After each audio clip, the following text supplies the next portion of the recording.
The Light from the Inside. Conversations with active members of the Light of the World Church about the transformative power of the doctrine of Jesus Christ. Continuing with the Footsteps of My Life series, this special collection of interviews with limited episodes includes more than 25 conversations with the Light of the World Church members that converted and persevere in their service to God in the distant region of Malabo, Equatorial Guinea, Africa. Whether shared briefly or at length, they all speak of the mercies of our Lord and His beautiful work, and most importantly, how the Light of the World Church, its doctrine, and the Apostle of Jesus Christ have impacted and changed their lives for the better. Welcome to this special collection of interviews of the Footsteps of My Life, an ongoing series here at the Light from the Inside podcast, where our guests share personal testimonies of their past and present, and how their lives have changed, thanks to the message of salvation preached by the Apostle Naason Joaquin Garcia in the Light of the World Church.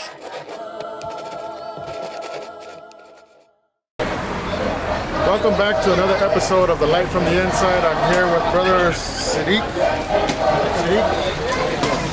from Malabo, Guinea Equatorial, Africa.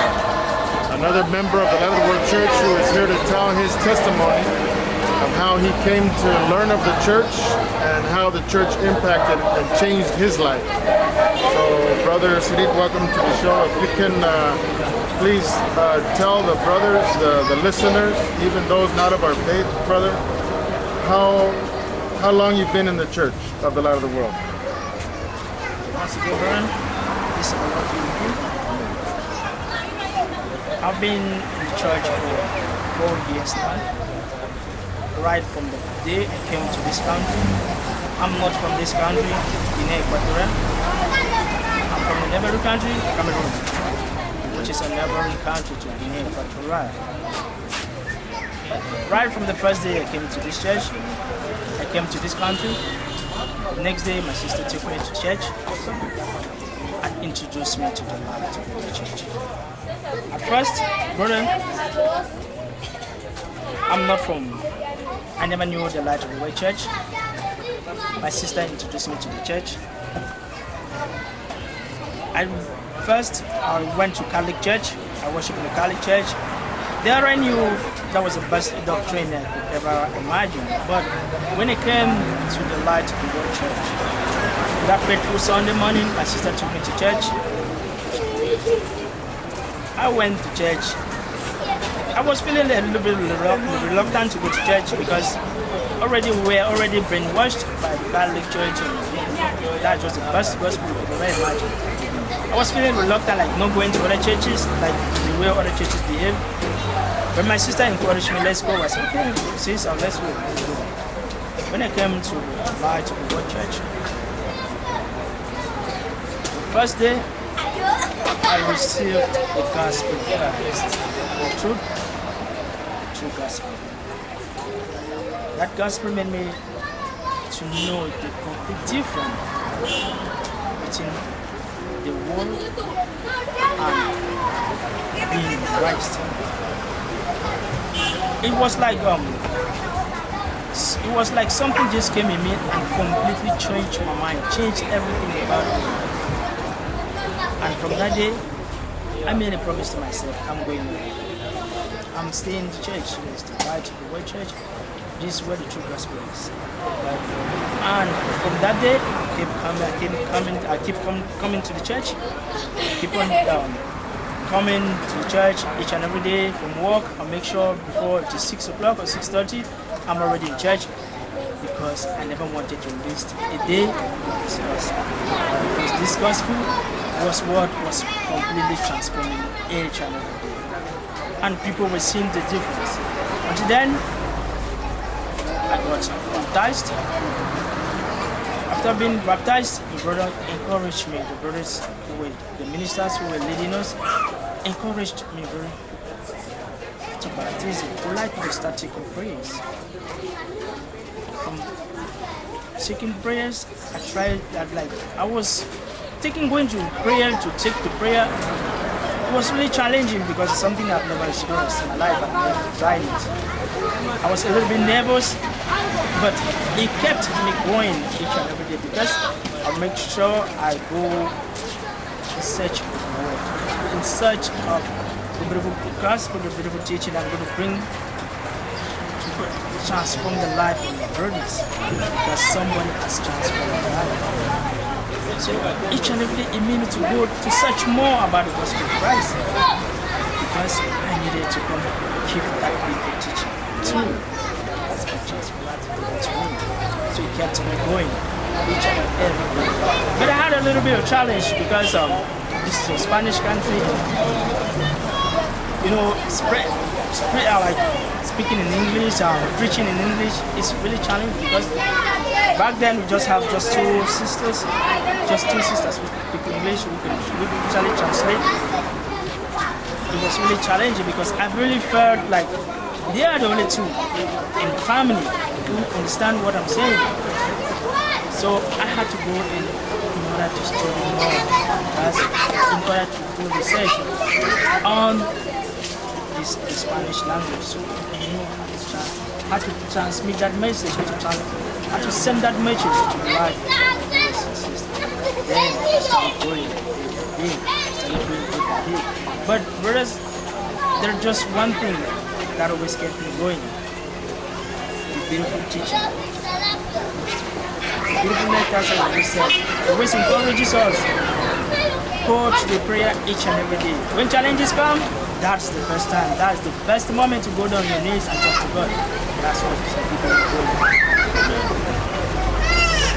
And this beautiful teaching, we always no matter what comes, no matter the challenges come, no matter the challenges that will come, we'll never take it. So you had said, brother, that when your sister was inviting you, you kind of came against your will. Yeah, brother, it was really like against my will because I never had this desire to go to another church to worship in another church. I haven't had that desire because I was completely brainwashed. I was completely brainwashed. I was teaching against Catholic church. Those people who preaching the best gospel. I was so confident about the church. I never knew about it. Until that day, that beautiful day, that my soul was captured. By the gospel and the teaching and everything that I saw in the church.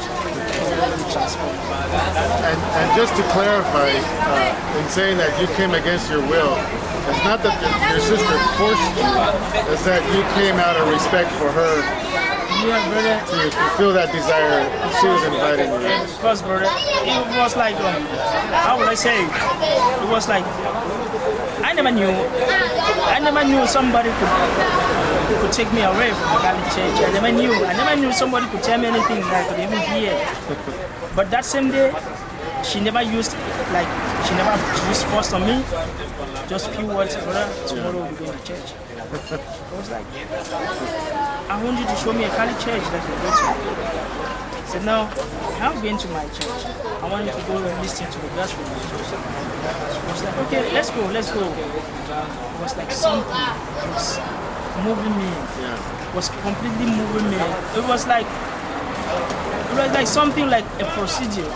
As I came here, the next day, I came here in the night. It was about 8 p.m. that I came, which was Saturday, and the next day, which is Sunday morning, my sister telling me, let's go to church.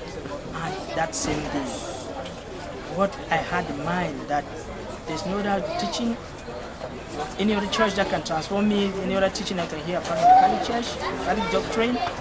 Just one day, few words completely removed that thought. And I made up my mind. I'm going nowhere. I'm staying here. Praise God. So, I've been to other churches, not of our faith, and I've seen how when they want to invite the church into like a spiritual moment, they start playing their music, very emotional sounds, to kind of set the mood, and the pastor or the person starts talking to the heart. Was there anything like that here in the Light of the World Church that that moved you? You know, brother, I didn't only go to the Catholic church back then. I was visiting other churches. But when I go there, I hear this beating of drums, people shout, singing, dancing. Those things, they never moved me. Those are the things, most of the things that always keep me away from other churches, other Pentecostal churches. I always go to Catholic church because they were calm, they were singing with hymn, they have the hymns, they do. But brother, when I came to the church, the light of the world, I saw a complete difference. Back then in the Catholic church, we just sing because we want to sing. And just some few people can sing, like the choir will sing the hymn and time to follow. At times you come to church on Sunday, if you like, you don't come, nobody cares about it. They don't even ask you a question. But when I came to the large of the world church, I saw different doctrine from what I have been seeing around. Because when I read the word of Western, when I come before the presence of God, kneeling and praying to God, I saw how people going down on their knees praying to God. And the first prayer was to ask God for forgiveness. Those things, they keep on, they were like, those things started capturing my mind. Talk to God, go to prayer, to pray, apostle, pray for ministers, and the gospel, sing hymns to God. Not only hymns, brother, spiritual hymns. And it made me to understand, in order to come before God, you need to sing to God in your heart. Don't just sing with your voice, don't just sing to please people around. And when I started conceiving that mind of singing with my heart, everything about me, God changed. God transformed. And I saw complete different. And that's what the word said, brother, that we should sing to God. We shouldn't go before the presence of God singing and dancing, jumping. God is not our friend. But with a humble heart, we come before Him, talk to Him. He will listen. That's what He said in His word. And those were what I was looking for. I saw it in the life. Those things kept me coming, completely captured. And today, I'm going over there. So you kind of reminded me, I had the blessing to interview Brother Jose's wife earlier today. And she tells me that how he was a prophet of this other church. And he had been inviting her for a while and she was saying, no. And he tells her, the day you go to the Light of the World Church, from the first time, you're never going to leave again. And she says, what? That's not going to happen to me. And it kind of sounds similar to your testimony. Just one time that you came and you never left again. I never left, brother.